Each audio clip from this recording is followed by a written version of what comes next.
मुझे बहुत परेशान करते हो। তুমি আমাকে অনেক বিরক্ত করো। तुम हो गया তুমি, मुझे আমাকে, बहुत অনেক, परेशान करना बांग्ला में होता है विरक्त करा। क्या होता है? विरक्त करा।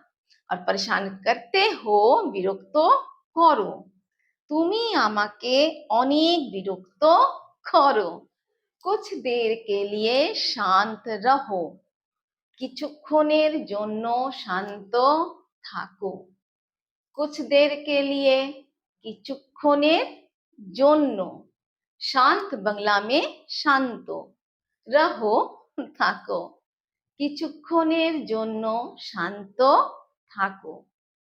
मुझे अब निकलना होगा।